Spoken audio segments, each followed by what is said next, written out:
Bismillahirrahmanirrahim. Assalamualaikum warahmatullahi wabarakatuh. Ketemu lagi dengan mata pelajaran Akidah Akhlak pertemuan ketiga.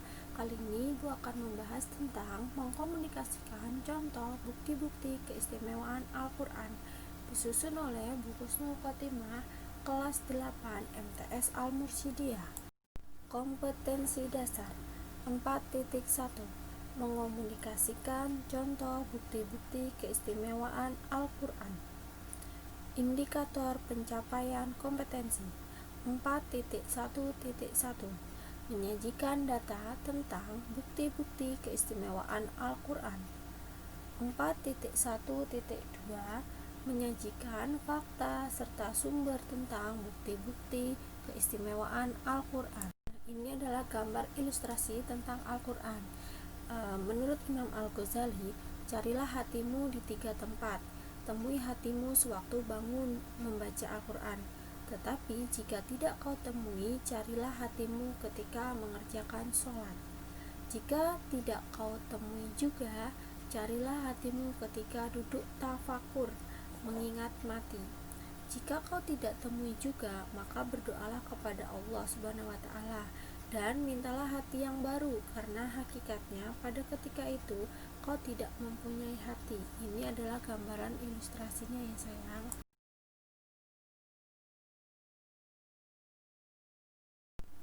Keistimewaan Al-Quran sebagai mukjizat.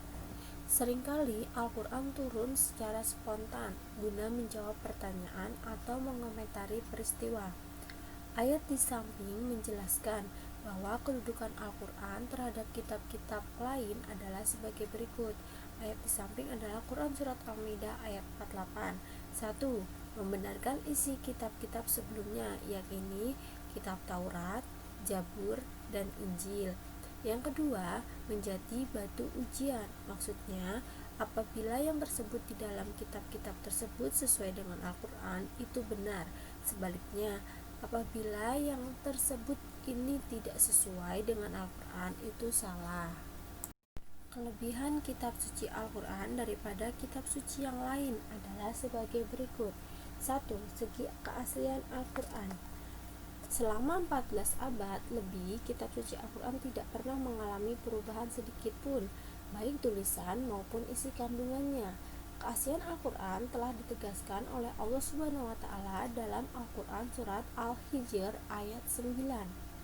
Yang kedua, segi isi kandungan Al-Quran. Salah satu kelebihan ajalan Al-Quran dibandingkan dengan kitab suci yang lainnya adalah isi kandungannya lengkap, menjawab seluruh problematika kehidupan manusia di berbagai tempat dan zaman. Yang ketiga, segi susunan bahasanya. Maksudnya, Al-Quran diturunkan dalam bahasa Arab, tetapi sangat berbeda dengan bahasa Arab pada umumnya. Bangsa Arab terkenal memiliki kemampuan bersyair sejak zaman dahulu. Mereka sering mengadakan lomba di pasar Ukaz. Meskipun demikian, tidak satupun penyair yang mampu menandingi bahasa Al-Quran. Setiap kali orang kafir Quraisy mengutus seorang pemuda yang ahli syair untuk berdialog dengan Rasulullah SAW, pasti mengalami kegagalan. Bahkan mereka merasa kagum. Bahasa Al-Quran mempunyai nilai sastra yang tinggi, sehingga tidak ada yang sanggup untuk menandinginya. Keindahan bahasa Al-Quran hanya dapat dirasakan oleh orang yang paham terhadap sastra Arab. Yang keempat, dari segi misi yang diemban. Maksudnya, kitab-kitab suci sebelum Al-Quran berlaku sementara, hanya untuk umat tertentu.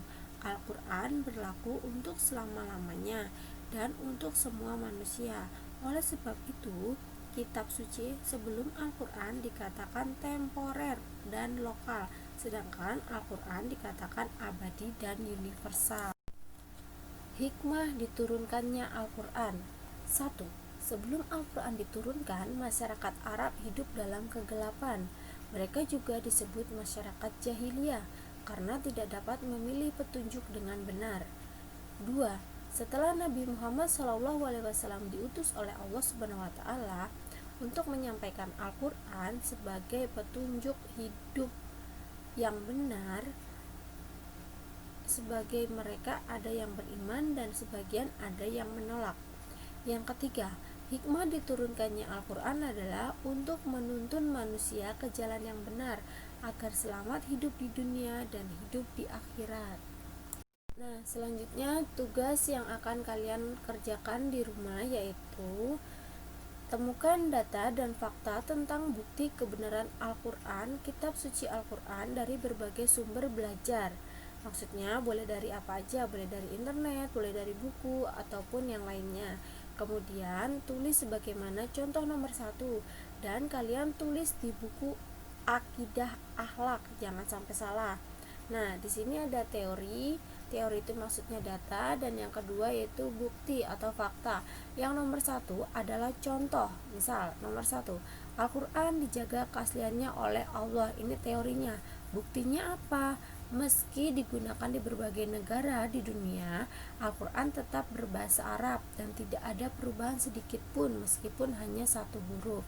Yang kedua, penerbitan dan percetakan Al-Quran diawasi dengan ketat oleh lembaga khusus. Terakhir, banyaknya penghafal Al-Quran mulai dari anak-anak, remaja, dewasa, dan orang tua. Teori yang kedua, Al-Quran selain kitab suci juga sebagai mukjizat Nabi Muhammad SAW. Buktinya apa? Kamu cari sendiri. Yang ketiga, Al-Quran mengandung berbagai macam ilmu pengetahuan secara lengkap. Buktinya apa? Sama, kamu cari sendiri. 4, 5, 6 ibu sengaja kosongkan supaya kalian mencari data dan bukti yang sesuai dengan keadaan sekarang. Oke, jangan lupa dikerjakan. Ingat, dikerjakan di buku Akidah Akhlak. Keterlambatan pengiriman akan dikenai pengurangan nilai. Jika sudah, diteliti lagi jawabannya dan kirim melalui Google Classroom. Terima kasih, sampai berjumpa kembali di pertemuan selanjutnya.